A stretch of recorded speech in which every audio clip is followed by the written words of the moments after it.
never caught or tried for, which is why I'm only releasing it exclusively to you patrons. You see, unlike the failed slushy machine break-in, this is a story of a successful robbery that took place at the very same concession stand just half a year earlier, in the summer of 2006. In the small town where I grew up, I had made friends with a few rambunctious youths, mainly two other boys, who, for the sake of this story, we'll call Elliot and Roger. Elliot lived about a mile away from me, just past the community sports fields where the infamous concession stand was located. This was your average concession stand in recreation building. Just a concrete structure with 2 bathrooms, a few picnic tables, water fountains, and of course, a store counter opening up to the outside where you could purchase snacks and refreshments of all sorts. And when the stand was closed, a metal security curtain would be pulled down, blocking the shop's counter window to keep out vagrants and wild animals. Well, every day while walking home from the bus stop after school, Elliot and Roger would walk to Elliot's house by cutting through the sports fields, oftentimes stopping to hang out at the concession stand. It was a boring town with not much to do for teens except figure out ways of getting into mischief, which Elliot was particularly good at. One day while hanging out at the concession stand after it closed, Elliot and Roger noticed a small slit in the store counter's security window, which was just big enough for someone to slip their fingers into to pull up the metal sheeting. Upon closer inspection, the two of them noticed that by peering through the slit, they could see the full contents of the concession stand, which consisted of boxes of candy left out on the shelves, patiently awaiting to be sold the next business day. Being the crafty juvenile criminals that they were, Elliot and Roger came up with a plan to get to the candy inside. The plan was simple. They would get a long stick and put duct tape on one end of it, then feed the tape end of the stick through the open slit, slap the sticky side down on a pack of candy, and reel it back through the opening and into their greedy hands. This method seemed to work pretty well for them, but took a lot of effort and careful finesse for a small prize of a pack of Skittles or Planters peanuts. And so the two of them got to thinking up a new plan that would result in a major payout. One that would involve fully breaking into the concession stand where all the candy and soda could be stolen. And that was where I came into the picture. Now, when I was a teenager, I was a generally well-mannered kid. I made good grades in school and was always polite to elders, and besides the occasional incident of having the cops called on me for skateboarding on private property, I was pretty wise about staying out of trouble. But something about coming of age in a small town makes a teen feel antsy and mischievous, which I suppose I had begun feeling growing inside. Well, one day after school, Elliot and Roger came over to my house to try to recruit me in on a scheme that they had been working out to rob the concession stand. Their plan was this. On a moonless night, the two of them and one other would go to the concession stand. Roger would stand watch, while Elliot would use heavy-duty bolt cutters to cut into the metal security window, starting at the small slit opening and working around to make a hole just big enough for someone thin to slip through and unlock the door to let the others in. Once inside, each person would fill up their backpacks with as much candy and soda as they could, and quickly leave back home with their sugary loot. The problem was, they didn't have a third person nimble enough to slip through the foreplanned opening. And seeing as I was a 90-pound twerp, I was perfect for the job. "I don't know," I said. "This plan seems awfully sketchy. Not only does it seem prone to easily fail, but also the chance of being spotted by a patrolling police car or just someone walking by is pretty high." "Fine," Elliot snapped. "If you don't want tons of free candy and soda, that's your loss. And besides, if you won't help us, then we're just gonna get Little Ricky to do it." Little Ricky was the smallest friend that we knew, even smaller than myself, and standing less than 5 feet tall. He was well known for getting into trouble, and so I knew that if they asked him, he would most certainly take them up on the offer. And not wanting to miss out on my potential share of stolen candy, I hastily changed my mind. "Wait, alright, fine. Don't ask Little Ricky. I'll do it." "Fuck yeah," Elliot said. "Fuck yeah," Roger agreed. What the fuck am I getting myself into, I thought. Now, where I was living at this time, there was an old tool shed in the yard, which, if you recall from the slushy machine story, was where all of our friends would hang out and party. And for our upcoming heist, this shed would act as our headquarters for pre-planning and post-crime celebration. The shed was ideal for this type of activity because it was secluded from streetlights and was far enough away from my house and neighbors that we could slip in and out of it without being spotted. The not-so-ideal aspect of using the shed as headquarters was that it was about a mile away from the concession stand, and seeing as none of us had cars at the time, meant that we would have to walk there and then back again with backpacks full of stolen goods.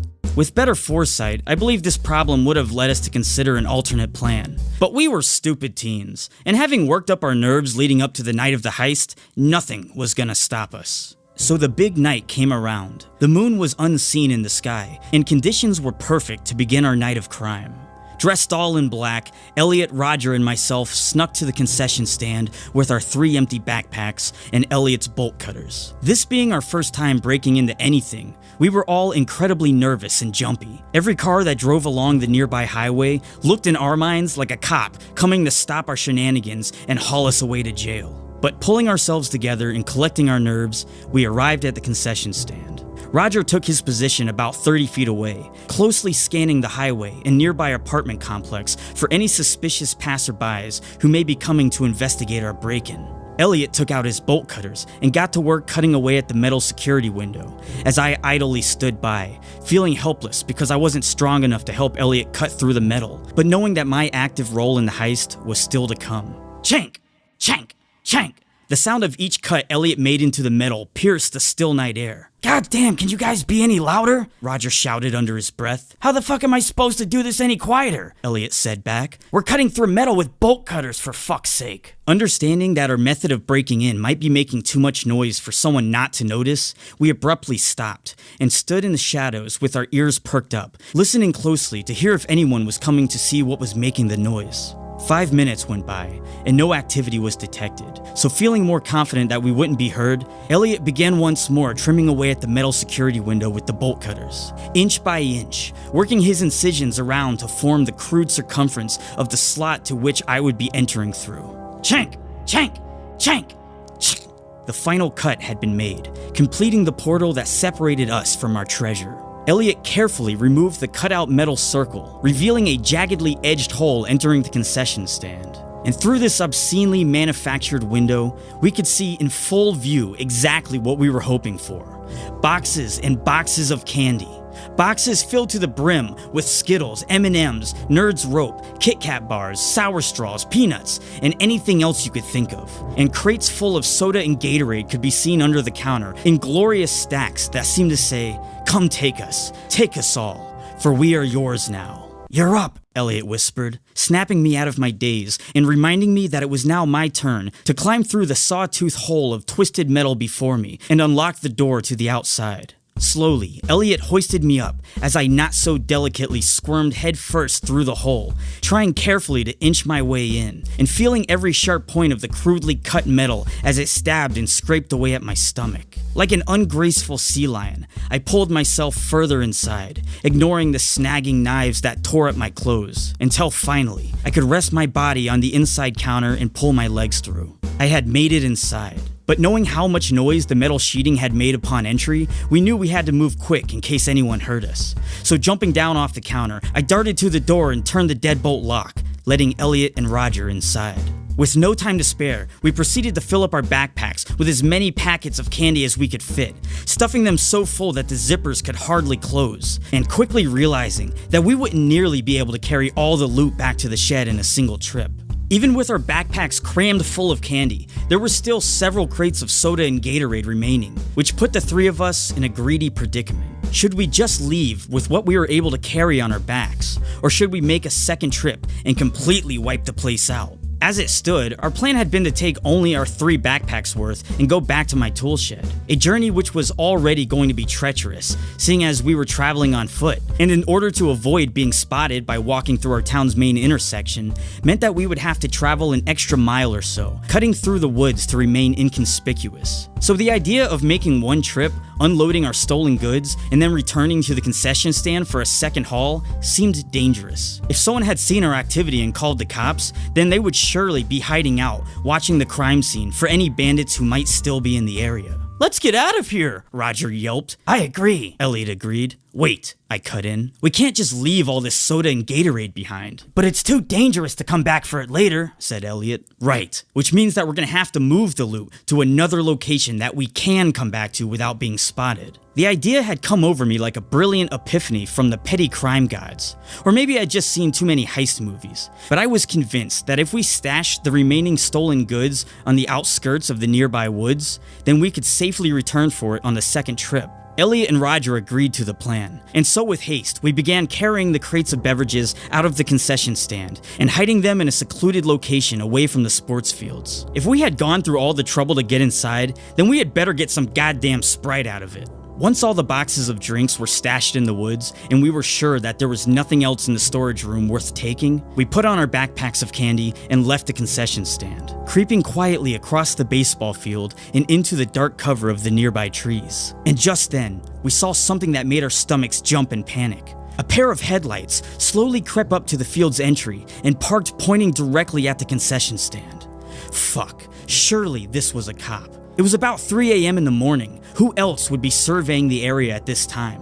The three of us froze. We were far enough away from the stand to not be spotted, but fearing that there may be more cops nearby, we didn't want to risk being seen running away. So we sat there in the woods and waited, silently watching the headlights as our hearts pounded in our chest, until to our relief, they pulled away. Maybe it was a cop who, tired and irritable, left after seeing no clear suspicious activity. We could never know for sure, but seeing our opportunity to leave, we took it. So like the Seminole Indians who trailblazed this land before us, we began our 2-mile journey through the thick Florida woods and back to my shed, jumping a few chain link fences, cutting through the graveyard, and sneaking across the highway. We finally made it to the tool shed and unloaded our backpacks. Piece of cake, we all agreed. But this was the easy trip.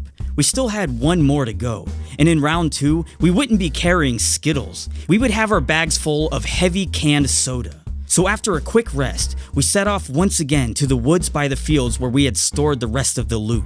By the time we arrived, the first signs of morning were beginning to show. The sky had turned from black to an increasingly brighter shade of blue. We knew that we didn't have long before the highways began populating with drivers on their way to work. Yet this was the last stretch of our journey. We were so close to success, and that gave us a rejuvenated energy, which we would certainly need for the trip home. After filling our bags up with soda and Gatorade, they seemed to weigh a ton, and none of us were looking forward to a 2-mile hike with 50-pound backpacks on. But who were we, petty thieves, to complain about the weight of our cargo? No one, that's who. So once again, we set off on our journey back to headquarters, lugging our heavy backpacks over the chain link fences, through the cemetery, and across the highway, until, sore and exhausted, we arrived back in the safety of the shed. The heist was complete. It had worked out exactly according to plan. And while I would now never advocate for stealing, at the time, our success was the greatest feeling that we had ever experienced. We celebrated with cheers of Gatorade and candy, and put the rest of our stolen goods in an old trunk with a combination lock on it, so that no one without the code could discover our treasure. And on that night, in our young world, in the summer of '06, all was well.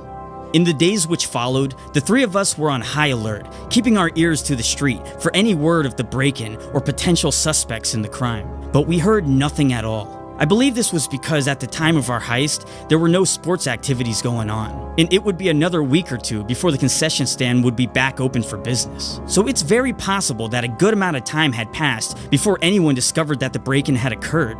Nonetheless, Elliot, Roger, and myself all laid low and mentioned nothing of our crime to anyone. We didn't even touch the stolen candy or drinks for at least 2 weeks until we were sure that it was safe to do so. But once we finally unlocked our trunk of treasure, our summer vacation changed from one of boredom and pent-up angst to one of youthful royalty, and we lived like kings for weeks to come with our seemingly never-ending supply of candy, soda, and Gatorade, satisfying our sweet tooth and knowing that we had gotten away scot-free, never having been caught for our crimes. That is, until we stupidly tried to rob the same concession stand just half a year later. But of course, that story can be heard in my 2-part Slushy Machine saga on YouTube. And as for the tale that you just heard, it will remain private between you wonderful patrons, myself, and of course, my partners in crime, Elliot and Roger. I hope you all enjoyed this story. Remember, stealing is bad, so don't do it. And thank you all again for your support.